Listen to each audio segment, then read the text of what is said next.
So mag-a-adjust tayo ng stock tensioner ng Ninja 400 Z400. So yan po yung tensioner, stock tensioner.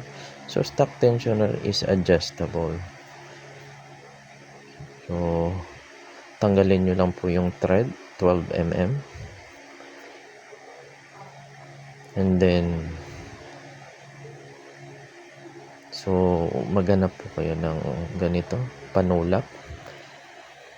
So any na pwede nyong i-push, pang push dyan. So ilalagay po sa butas na yan ng tensioner. Ayan, as you can see. So you need to push that.